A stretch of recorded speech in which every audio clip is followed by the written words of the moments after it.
শুরুতে দেখা যায় নুল পাখার মধ্যে দিয়ে আবার গেমের ইনায় ফিরে আসে। এদিকে গিহানও ফিরে আসে আর সেই জনকে মারার কথা ভাবে। তখন ফ্রন্টম্যান তাকে দেখছিল আর এখানে রিভিল হয় যে সে এই গেম খেলতে এসেছিল। তখন তার বস অর্থাৎ সেই 001 বৃদ্ধ প্লেয়ারটা তাকে এভাবেই বাকি প্লেয়ারদের মেরে ফেলার অফার দিয়েছিল যাতে সে বাঁচতে পারে এবং সে তাকে ফ্রন্টম্যান বানাতে পারে। তখন ফ্রন্টম্যান গিয়ে এক এক করে সব প্লেয়ারকে মেরে দিয়েছিল আর এই কারণে সে ভেতর থেকে ভেঙে পড়েছিল এবং সে সেই ইনহু গেমে উইন হয়। গিহানও জনকে মারার কথা ভাবে। তখন সে সেখানে বেকে দেখতে পায়। সে বলে যে মিস্টার গিহান, আপনি এমন করবেন না, কারণ আপনি খারাপ মানুষ নন, যেমনটা সে একদম প্রথম গেমের শেষে বলেছিল। তখন গিহান সেখানে জনের সাথে বাকি কাউকেই মারে না। এদিকে ফ্রন্টম্যান খুব কষ্ট পায় কারণ গিহানার থেকে সে অনেক দুর্বল, এটা সে বুঝে গিয়েছিল।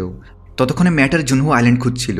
সেখানে কুয়াশা ছেয়ে গিয়েছে আর রেডিওতে ফ্রন্টম্যান জুনহোকে ফিরে যেতে বলে। তখন জুনহো বলে যে তুমি আমাকে জীবিত কোনো ছেড়ে দিয়েছিলে। তখন ফ্রন্টম্যান বলে যে এবার ছাড়বো না। তখন জুনহো বলে সেটা তো দেখা হলেই বুঝতে পারবো। ততক্ষণে ব্ল্যাক অফিসারের রুমে নুল আসে আর সে তাকে গান পয়েন্ট করে ধরে ফেলে। তারপর নুল বলে যে চ্যাটের সব রেকর্ড মুছে দাও। তখন ব্ল্যাক অফিসার তার পিসি থেকে সব রেকর্ড মুছে দেয়। এবার নুল তাকে মারতে যাচ্ছিল কারণ সেও চ্যাটের ব্যাপারে জানতো। তখন ব্ল্যাক অফিসার বলে যে উপরে ফ্রন্টম্যানের রুমে একটি রেকর্ড রুম আছে যার ভেতরে সব প্লেয়ারদের অন পেপার রেকর্ডস থাকে, সেখানে ফ্রন্টম্যান ছাড়া শুধু আমিই যেতে পারি। তখন নুল তাকে জীবিত ছেড়ে দেয়। পরের দিন সব প্লেয়াররা ফাইনাল গেম খেলতে এগিয়ে যায়। তখন তাদের সামনে 3টি বড় বিভিন্ন শেপের পিলার থাকে আর সেখানে উপর থেকে ভিআইপিরা তাদের খেলা উপভোগ করছে। তারপর লিফট দিয়ে সব প্লেয়াররা প্রথমে স্কোয়ার থামের উপর আসে। এদিকে ব্ল্যাক অফিসার আর নুল ব্ল্যাক অফিসারের মাস্ক স্ক্যান করিয়ে লিফট দিয়ে উপরের স্পেশাল ঘরে যেতে থাকে। সেখানে ব্ল্যাক অফিসার নুলের উপর হামলা করে দেয়। তখন দুজনে লড়তে থাকে। তারপর দুজন লড়াই করতে করতে উপরের রুমে চলে আসে। সেখানে ব্ল্যাক অফিসার নুলকে খুব মারে। সে বলে যে তুমি কোরিয়া থেকে পালিয়ে এখানে এসেছো, আমি দেখেছি যে তুমি আর চ্যাট একই মেলায় কাজ করতে, তুমি কি তাকে ভালোবাসো? তখন নুল বলে যে যদি চ্যাট মারা যায় তাহলে তার মেয়েও মারা যাবে। তখন ব্ল্যাক অফিসার বলে যে অন্যের বাচ্চার জন্য এত কিছু, যেখানে নিজের বাচ্চাকে তো তুমি একা অন্য দেশে মরার জন্য ছেড়ে দিয়েছিলে, নিজের পাপের প্রায়শ্চিত্ত করছো। তারপর সে ছুরি বের করে। তখন নুল তার সাথে ফাইট শুরু করে।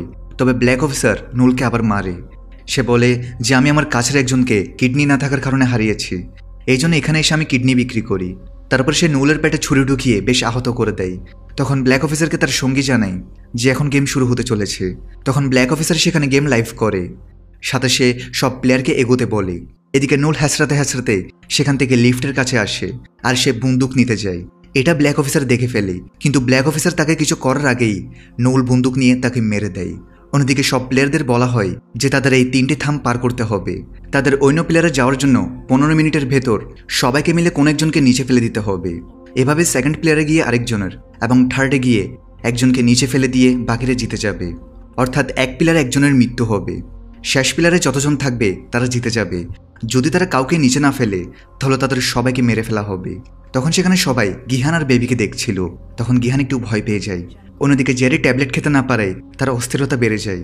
তখন সে সেখানে কিছু বিভ্রম দেখতে পায়, যেখানে সে থ্যানোসকে দেখে। থ্যানোস বলে যে জেরি আমার ভাই, আমাকে বাঁচা, আমি তোকে ট্যাবলেট দিব। তখন জেরি তার কাছে আসে আর থ্যানোস সেখানে মালসু হয়ে জেরিকে ভয় দেখাতে থাকে। তারা দুজন মিলে জেরিকে ভীত বলে ডাকতে থাকে।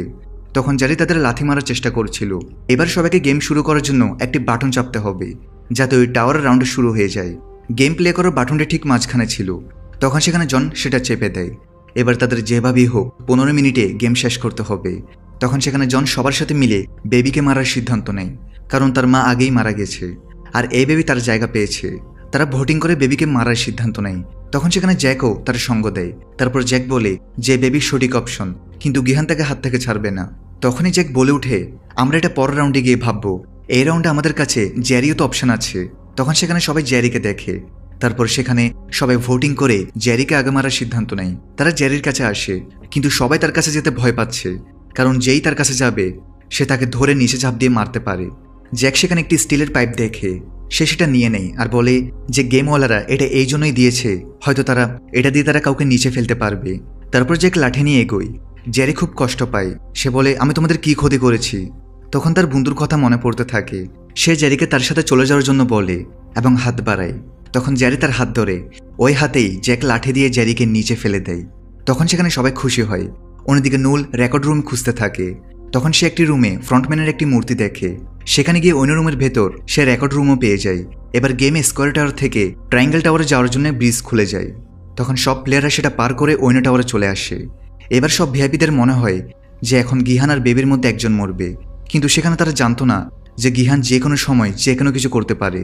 একটা প্লেয়ার গিহানকে বলে যে আমার 2টা বাচ্চা আছে, তাই আমি বুঝতে পারছি তোমার কষ্ট। জন বলে আমরা মানুষ, আমরা এটা করতে কোনো খুশি পাচ্ছি না।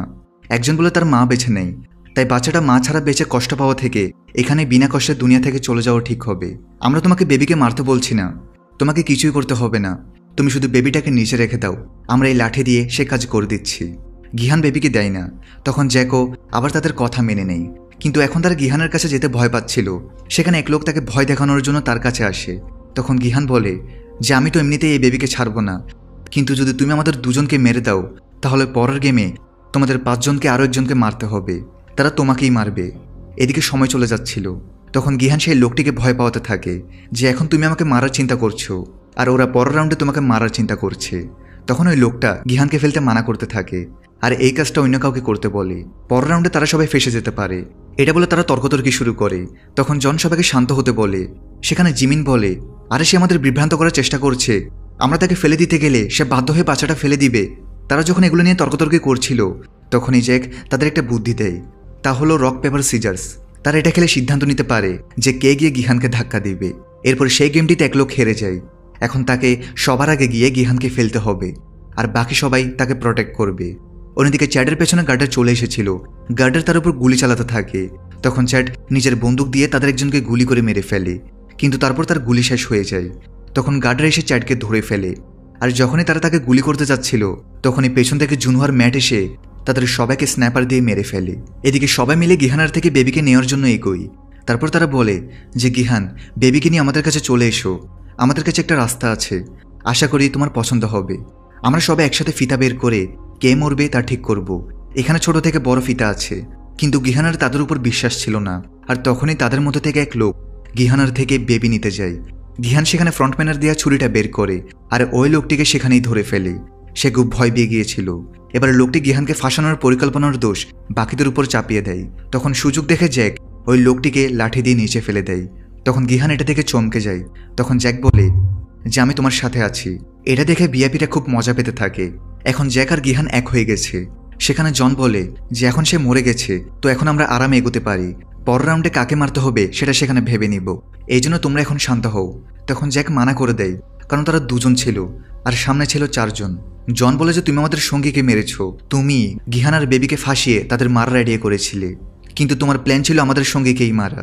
তখন জ্যাক বলে যে আমি শুধু ওই বেবিকে বাঁচাতে চেয়েছিলাম, কারণ আমি তার বাবা। এই শুনে সেখানে সবাই চমকে যায়। অন্যদিকে ভিআইপিদেরও উত্তেজনা বেড়ে গিয়েছিল।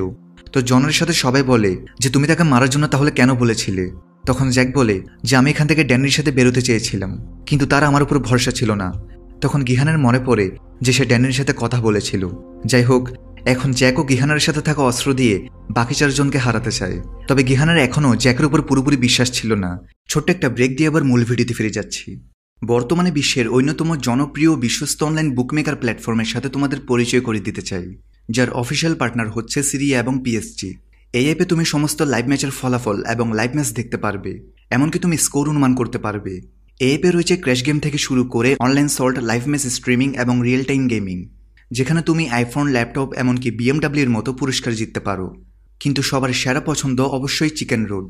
এই গেমটি খেলে সবাই দারুণ এনজয় করে, তাই যদি তুমি এখন এটি ট্রাই করে না থাকো তাহলে মিস করছো। আর সবচেয়ে ভালো বিষয় হচ্ছে নতুন ইউজাররা আমার প্রোমোকোড ব্যবহার করে সাইন আপ করলে 26,000 টাকা পর্যন্ত বোনাস এবং ফ্রি স্পিন পেতে পারে। আর জেতা টাকা তুমি চাইলে বিকাশ, রকেট, নগদ ব্যাংক এবং অন্যান্য সহজ পদ্ধতির মাধ্যমে খুব সহজেই তুলে নিতে পারো। তাহলে আর দেরি কিসের? রেজিস্ট্রেশনের জন্য পিন কমেন্টে থাকা লিঙ্কে ক্লিক করো অথবা গুগলে গিয়ে অনুসন্ধান করো, আর রেজিস্ট্রেশনের সময় প্রোমোকোড ব্যবহার করে বোনাস পাও। এটি শুধুমাত্র একটি বিজ্ঞাপন। এই ধরনের অ্যাপে আর্থিক ক্ষতির সম্ভাবনা আছে, তাই এই ধরনের অ্যাপ থেকে দূরে থেকো। কিন্তু সেখানে জ্যাক বলে যে আমি বেবিকে বাঁচাতে চাই, আমার বিশ্বাস করো। তখন জনের সাথে সবাই মিলে তাদের এক লোক সুহিউককে খুব মারে। তারা বলে যে আমরা পরের রাউন্ডে নিয়ে যাব, তারপর উপর থেকে নিচে ফেলে দিব, গেম ওভার, এভাবেই আমরা জিতে যাব। তারপর সব টাকা আমরা বেবির সাথে নিজেদের মধ্যে ভাগাভাগি করে নিব। এবার গিহান তাদের সবাইকে পিছিয়ে যেতে বলে, কারণ সে লোকটাকে বাঁচাতে চায়। সবাই বলে আরে তুই কি চাস? আসলে গিহান চিটিং করে লোকটিকে মারতে দিতে চায় না। সে সবাইকে সততার সাথে ফিতা বের করে কে মরবে তা ঠিক করতে বলে। জন বলে জ্যাক তুমি এই পাগলের সাথে আছো, আর এর মাথা ঠিক নেই, তখনই জিমিন গিহানের উপর হামলা করে। তখন জ্যাক তাকে লাঠি দিয়ে আটকায়। তারা সবাই সেখানে বেবিকে মারতে যাচ্ছিল। তখন গিহান তার ছুরি দিয়ে হামলা করে জিমিনকে সেখানেই মেরে দেয়। জ্যাক এক লোককে লাঠি দিয়ে মেরে নিচে ফেলে দেয়। গিহান এসে বেবিকে সামলায়। এখন সেখানে জন আর আহত সুহিউকি ছিল। তখন জন তাদের সবাইকে জানায় যে ভালো করেছো তোমরা, তারা টাকা নিজেদের মধ্যে ভাগাভাগি করে নিবে। সাথে সেই মৃত্যু থেকে বাঁচার জন্য তার জেতা সব টাকাও দিতে অফার করে। জ্যাক বলে যে আমরা তো তোর মরার পর পুরো টাকাই নিব। তারপর জ্যাক জনকে লাঠি দিয়ে নিচে ফেলে দেয় আর ফাইনালি জনের মৃত্যু হয়। আর তখন সময়ও শেষ হয়ে গিয়েছিল। এবার সেখানে থাকা সুহিয়ক বলে যে তোমাদের দুজনের মধ্যে আমি বলির পাঠা হব না। তারপর সেও নিচে ঝাঁপ দেয়। এই দেখে জ্যাক খুব হতাশ হয়, কারণ এখন গেমে সে গিহান আর বাচ্চাটা আছে, আর লাস্ট রাউন্ডে যে কোনো একজনকে মরতে হবে। এখন কি হবে? জুনহুয়ার ম্যাট এসে চ্যাটকে ধরে ফেলে।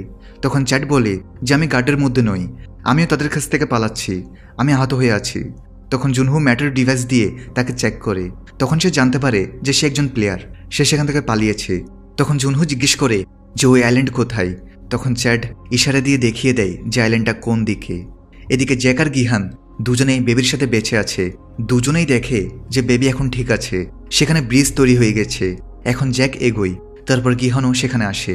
তখন জ্যাক লাঠি দিয়ে গিহানকে এদিকে আসা থেকে আটকায় আর বেবিকে ব্রিজের উপর রাখতে বলে। তাকে আবার ব্রিজে যেতে হবে। তখন গিহান বলে যে যদি আমি তৃতীয় রাউন্ডে না আসি তাহলে তৃতীয় রাউন্ডে তোমার নিজেকে বা বেবিকে মারতে হবে। তখন জ্যাক বলে যে আমি জানি।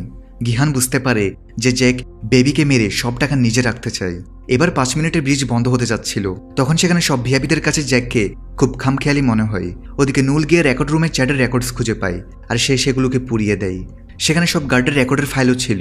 তখন নুল নিজের রেকর্ডের ফাইল দেখে, যেখানে সে তার পরিবারের ছবি পায়। তার স্বামীকে তার মেয়েকে বাঁচানোর চক্করে মেরে ফেলা হয়েছিল, এটা জানতে পেরে সে খুব কষ্ট পায়। তারপর সে সব রেকর্ড সেখানেই পুড়িয়ে দেয়। ততক্ষণে জ্যাক বেবিকে চাচ্ছে।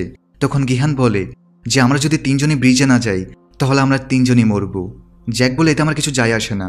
অন্যদিকে জুনহো সেখানে কোস্টগার্ডের ডেকে নেয় আর সে একা আইল্যান্ডে যেতে চেয়েছিল। তখন ম্যাটার চ্যাট তাকে সাবধানে যেতে বলে। তখন জুনহো তাদের তাড়াতাড়ি কোস্টগার্ডের অফিসারদের সাথে আইল্যান্ডে আসতে বলে। তারপর সে বেরিয়ে পড়ে। এদিকে গিহান বলে যে আমি যখন ব্রিজে আসবো তখন তুমি আমাকে মেরে দিও আর বেবির সাথে তুমি বেঁচে যেও। তখন জ্যাক বলে যে তুমি ব্রিজে এসে আমাকে মেরে সব টাকা রাখতে চাও, তোমার প্ল্যান আমি আগেই বুঝতে পেরেছি। তুমি আগেও জিতেছো, এই জন্য তুমি এত সরল হবে না, এটা আমি জানি। আমার উপর অনেক বড় ঋণ আছে, যেটা তোমার মতো লোকের উপর বিশ্বাস করার কারণে হয়েছে, কারণ তারা সব আমাকে ধোঁকা দিয়েছে। তখন গিহান বলে যে আমাকে বিশ্বাস করো, আমি ড্যানিকে কথা দিয়েছিলাম যে আমি তার বেবির কিছু হতে দিব না, এই জন্য আমি নিজের জীবন দিতে চাই। তখন জ্যাক বলে যে তোর আর ড্যানির মধ্যে কী সম্পর্ক চলছিল, সে দেখে বড় রকমের ধোঁকাবাজ মেয়ে। তখন গিহান বলে নোংরা কথা বন্ধ করো, এখন গিহানকে ব্রিজ বন্ধ হওয়ার আগে বেবিকে বাঁচাতে হবে। জ্যাক বলে কথা বন্ধ কর আর বেবিকে নিচে রাখ। তাই গিহান বেবিকে জ্যাকের হাতে দিয়ে দেয়। তখন জ্যাক বেবিকে নিজের সাথে ব্রিজে নিয়ে আসে। এবার গিহান মৃত লোকটির বডি থেকে চুপি চুপি নিজের ছুরি বের করে। ব্রিজ বন্ধ হতে যাচ্ছিল, তখন গিহান ব্রিজ থেকে চাপ দিয়ে তৃতীয় থামে চলে আসে, যেখানে জ্যাক আর গিহান লড়তে থাকে। জ্যাক বলে যে তুই তো মরতে চলেছিলি তাই না। তারপর তারা দুজনও লড়তে থাকে।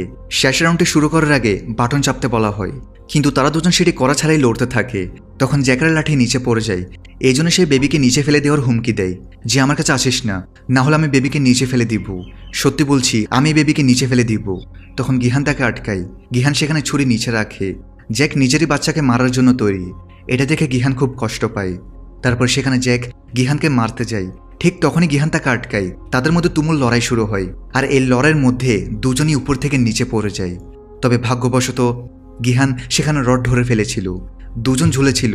জ্যাক গিহানের কোট ধরেছিল, কিন্তু সেটা ওজনের কারণে ছিঁড়ে যায়, আর অবশেষে জ্যাক নিচে পড়ে মারা যায়। সেখানে গিহান উপরে আসে। তখন সেখানে সব ভিআইপিরা গিহানের আবার গেম জেতার সুযোগ দেখে খুব চমকে যায়, কারণ আগে কোনো প্লেয়ার গেম 2 বার জিতেনি।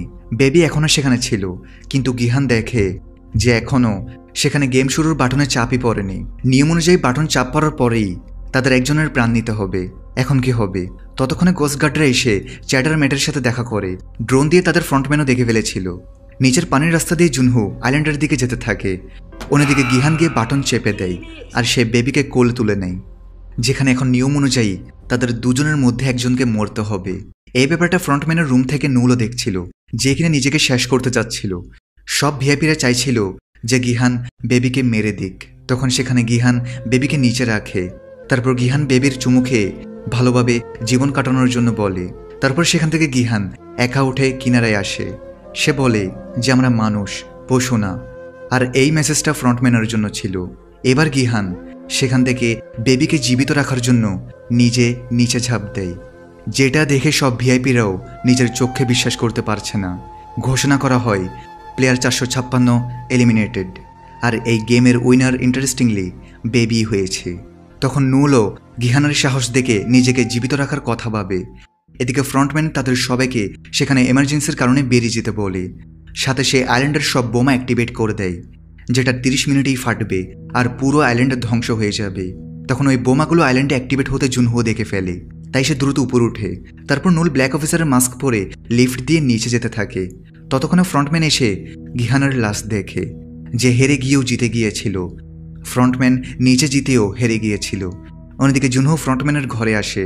সেখানে সে দেখে যে ফ্রন্টম্যান বেবিকে তুলে নিয়েছে।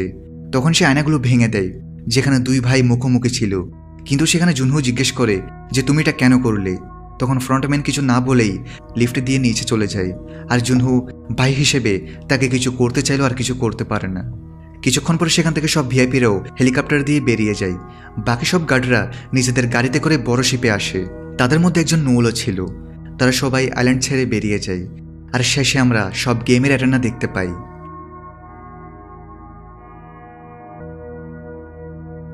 সেখানে গিহান মৃত অবস্থায় পড়েছিল। তার সামনে পুরো আইল্যান্ডকে বোম দিয়ে উড়িয়ে দেওয়া হয়, যার জন্য গিহান এখানে এসেছিল। আজ সে মৃত হলেও তার মিশন সম্পূর্ণ হয়েছে। এই জিনিসটা অন্যদিকে জুনহো দেখে, আর তখন তাকে সেখানে কোস্টগার্ডরা এসে বাঁচিয়ে নেয়। অন্যদিকে আমরা গিহানের হোটেলের ভেতর স্যুট পরা এক লোককে দেখি, যার কাছে একটি বন্দুক ছিল। সে এসে গিহানের সব টাকা নিয়ে নেয়। তারপর আমরা 6 মাস পরের দৃশ্য দেখতে পাই। আমরা চ্যাড আর নুলকে তাদের ফান ফেয়ারে দেখতে পাই। সেখানে নুল নিজের পোর্ট্রেট চ্যাডের কাছে বানাচ্ছিল। তখন চ্যাড বলে যে আমি আপনাকে চিনি মনে হচ্ছে। তখন নুল বলে যে আমি আগে এখানে কাজ করতাম। তখন চ্যাড বলে যে এই জন্যই আমার এমন মনে হয়েছে। সেখানে চ্যাডের বেবি আসে। সে বানের সাথে ছবি তুলেছিল। তখন সে খুব খুশি ছিল। তখন নুলও জিজ্ঞেস করে যে তুমি অনেক সময় পর দেখা করলে, তুমি এখন ঠিক আছো? তখন চ্যাড বলে যে আমার এখানের বন্ধুদের সাহায্যের কারণে আমার বেবি এখন ঠিক হয়ে গেছে। সেখানে নুল বেবিকে ক্যান্ডি দেয়, আবার কখনো দেখা হবে এটা বলে তাদের ছেড়ে বাই বলে সেখান থেকে বেরিয়ে যায়। তখন বাবা মেয়ে একসাথে খুব খুশি ছিল। নুল সেখান থেকে বেরিয়ে পড়ার পর তাকে দালাল ফোন দেয়। সে জানায় যে নুল, আমি তোমার মেয়েকে খুঁজে পেয়েছি, যে কিনা চীনে আছে। সে নিজের নাম বদলে ফেলেছে, কিন্তু এখন সে পাওয়া গেছে, তো আমি তোমাকে তার কাছে পৌঁছে দিতে পারি। এটা শুনে নুল খুব ইমোশনাল হয়ে যায়। অন্যদিকে জুনহো এসে টমকে জেল থেকে ছাড়িয়ে নেয়। এবার জুনহো জানায় যে সে আইল্যান্ড পেয়ে গিয়েছে, তবে সেখানে যেতে যেতে সব গেম বন্ধ হয়ে গিয়েছে আর আইল্যান্ডটাও পুরোপুরি ধ্বংস হয়ে গিয়েছে। আর যেহেতু জুনহো পুলিশের কাজ ছেড়ে দিয়েছে, তাই টম বলে যে আমরা গিহানের টাকা দিয়ে কোনো নতুন ব্যবসা শুরু করব। তখন জুনহো জানায় যে তার রুম থেকে সব টাকা গায়েব হয়ে গেছে। টম চমকে যায়, কারণ তার রুমের ব্যাপারে শুধু তাদের দুজন ছাড়া গিহানই জানত। টম জিজ্ঞেস করে যে গিহান কি বেঁচে থাকবে? তখন জুনহো বলে যে আমি জানি না, হয়তো হতেও পারে। সেখান থেকে জুনহো বাড়ি পৌঁছায়। তখন সে সেখানে বেবিকে পায়। সেখানে একটি কার্ড ছিল। জুনহো দেখে যে বেবি উইনার, প্লেয়ার নাম্বার 222, সাথে তার একটি এটিএম কার্ডও ছিল। জুনহো সেটা চেক করে আর জানতে পারে যে বেবির অ্যাকাউন্টে 45.6 বিলিয়ন অন ছিল। এই টাকা দেখে জুনহোর চোখ কপাল উঠে। তারপর সেখানে দালাল নুলকে দেখে যে চীনে যাচ্ছিল। তখন দালাল নুলকে চীনে যাওয়ার জন্য অল দ্য বেস্ট বলে, যাতে সে তার মেয়ের সাথে দেখা করতে পারে। ততক্ষণে টমার তার সঙ্গীরা হোটেল দেখে। এখন তারা হোটেল আবার শুরু করার কথা ভাবে, যাতে তারা সেখান থেকে টাকা ইনকাম করতে পারে। তারপর দুজন এসে টাকাওয়ালা রুমটা দেখে, যেখানে গিহান টাকা লুকিয়ে রেখেছিল, তবে এখন সেখানে টাকা নেই। তখন টমের সঙ্গে জুনহুর উপর দোষ চাপিয়ে দেয়, হয়তো সেই টাকা নিয়ে চলে গেছে। তখন টম বলে যে সে খুব ভদ্রলোক, সে এমন কখনো করবে না। তারপর আমরা লন্ডনে ফ্রন্টম্যানকে দেখতে পাই, যে গিহানের মেয়ে গিহুর সাথে তার বাড়িতে এসে দেখা করে। তারপর ফ্রন্টম্যান বলে যে আমি আপনাকে এই বক্সটা দিতে এসেছি। তখন গিহু বলে যে আপনি আমার বাবার বন্ধু, সে গত 3 বছর ধরে আমার সাথে কথা বলছে না। আমার এখন তার থাকা না থাকাতে কিছু যায় আসে না, আমার তার কিছুই চাই না। তখন ফ্রন্টম্যান বলে যে এই সব জিনিস গিহানের, যেটা সে আপনার জন্য রেখে গেছে। এখন সে পৃথিবীতে নেই। এটা শুনে গিহু অবাক হয় আর সে জিনিসগুলো নিয়ে নেয়। তারপর সে জিনিসগুলো চেক করে। তখন সে দেখে যে তার ভেতরে গিহানের গেমের কাপড় আর একটি কার্ড ছিল, যেটা গিহানের এটিএম কার্ড। তখন গিহু সেখান থেকে ফ্রন্টম্যানের সাথে কথা বলার জন্য যায়, কিন্তু ফ্রন্টম্যান সেখান থেকে ততক্ষণে চলে গেছে। তারপর সেখান থেকে ফ্রন্টম্যান লন্ডনের রাস্তায় ট্রাফিকে ফেসে যায়। তখন সে সেখানে চড়ার আওয়াজ শোনে। ফ্রন্টম্যান বাইরে তাকিয়ে একজন আমেরিকান সেলসম্যানকে আমেরিকান লোকের সাথে ডাকছে খেলতে দেখে, যে তাকে সেখানকার স্কুইড গেমের জন্য রিক্রুট করছিল। অর্থাৎ আমরা এতদিন কোরিয়ান ভার্সনটা দেখছিলাম, এখন শুরু হবে ইউএসএ ভার্সন, যেটাতে এই সেলসম্যান অর্থাৎ কেট ব্ল্যানচেট সহ লিওনার্ডো ডি ক্যাপ্রিও এমন অনেক বিখ্যাত অ্যাক্টররা থাকবে। আর সেই সিরিজটার শুটিং হবে এই বছরের ডিসেম্বর থেকে। আর ডিরেক্টর হচ্ছে ডেভিড ফিনচার, যিনি ফাইট ক্লাব, জোডিয়াকের মতো মাস্টারপিস মুভি তৈরি করেছে। যাই হোক, সেলসম্যানটি সেখানে ফ্রন্টম্যানকে দেখে, যেখানে তারা দুজন একে অপরকে চিনে ফেলে, কারণ তারা দুজন একই গেমের অংশ ছিল। তারপর সেখান থেকে ফ্রন্টম্যান চলে যায়। আর এরই সাথে এই সিরিজের এখানেই সমাপ্তি ঘটে।